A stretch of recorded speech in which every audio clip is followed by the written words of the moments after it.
जलाल चांडे जो हिकिड़ो अहम वाक़ियो आहे जेको तमामु बहितरीन वाक़ियो आहे। तव्हां ॿुधंदव त तव्हांखे तमामु घणो मज़ो ईंदो। दोस्तो, जलाल चांडे ॾे हिकिड़े ॾींहुं वियो होटल ते मानी खाइण। पोइ उते होटल वारनि छो जलाल चांडे खे कमरे में बंदि करे छॾियो ऐं जलाल चांडे लाइ छो पुलिस घुराए वई। दोस्तो, तफ़सीली वीडियो में ॻाल्हि कंदासीं। जलाल चांडियो हिकु सिंध जो बहितरीन फ़नकार हुयो ऐं इन सां इहा जुठ छो कई वई, तफ़सीली वीडियो आहे। दोस्तो, जलाल चांडियो तव्हांखे ख़बर आहे त सिंध जो हिकु पॉपुलर तरीन जेको आहे सो फ़नकार हुयो ऐं जलाल चांडे जी हाक ऐं जलाल चांडे जो एॾो नालो हुयो पूरे पाकिस्तान में जो जलाल चांडियो किथे बि वेंदो हुयो त हज़ारनि जी तादाद में माण्हू कठे थी वेंदा हुया उते। पोइ जलाल चांडियो हिकिड़े ॾींहुं हिकिड़े सफ़र मां अचे पियो। बलूचिस्तान हिकिड़ो प्रोग्राम हुयो। जलाल चांडियो उन प्रोग्राम मां जॾहिं वापसी अचे पियो त जलाल चांडे खे रस्ते में बुख लॻी। पोइ जलाल चांडे पंहिंजे ड्राइवर खे चयो त बाबा गाॾी किथे बीहार, त मानी खाई पोइ अॻिते पंहिंजे जेको आहे सो हलूं था सफ़र अॻिते जी तरफ़।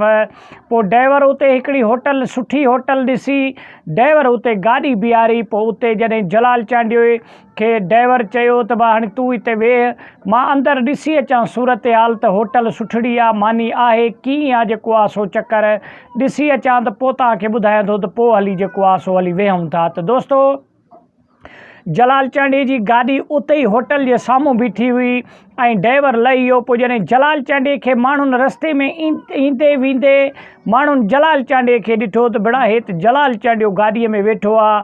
त पोइ उते ईअं ॾिसंदे ॾिसंदे सभई माण्हू कठे थी विया। जलाल चांडे जे गाॾीअ जे हमचोरस फिरी विया। ड्राइवर उतां ॾिसी भॼंदो आयो, भेणा अलाह ख़ैरु करे जलाल चांडे सां अलाए छा मसइलो थियो आहे जो सभई माण्हू कठे थी विया आहिनि। त ड्राइवर भॼंदो आयो ऐं होटल जेको मालिक हुयो उहो बि निकिरी आयो ॿाहिरि। त हिते परियां पिकट लॻल हुई पुलिस वारनि जी, उहे पुलिस वारा बि वेझे अची विया त भेणा छा मसइलो थियो आहे, धाड़ो लॻो आहे या को एक्सीडेंट थियो आहे या छा मसइलो थियो आहे, हली ॾिसूं। पोइ ईअं कंदे ड्राइवर जॾहिं पुॻो जलाल चांडे खे ॾिठईं त जलाल चांडियो वेठो हुयो पर माण्हू चारों तरफ़ फिरियल हुया जलाल चांडे खे।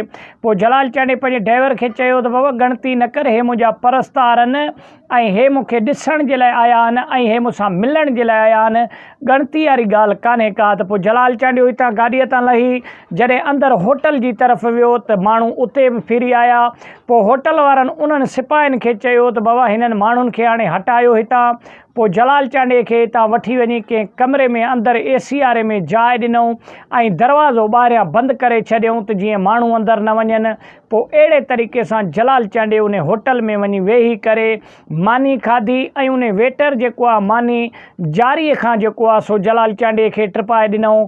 पोइ उते जलाल चांडे मानी खाधी। त दोस्तो, अहिड़े तरीक़े सां जलाल चांडियो किथे महफ़िल में या किथे प्रोग्राम जी तरफ़ वेंदो हुयो त सवनि जी तादाद में माण्हू जलाल चांडे खे ॾिसण जे लाइ ऐं मिलण जे लाइ कठे थी वेंदा आहिनि। त दोस्तो, जलाल चांडियो हिकु मक़बूल तरीन फ़नकार हुयो सिंध जो ऐं अॼु ताईं बि जलाल चांडे सां ओतिरी माण्हू मोहबत कनि था जेतिरी उन टाइम में जलाल चांडे सां माण्हू मोहबत कंदा हुया।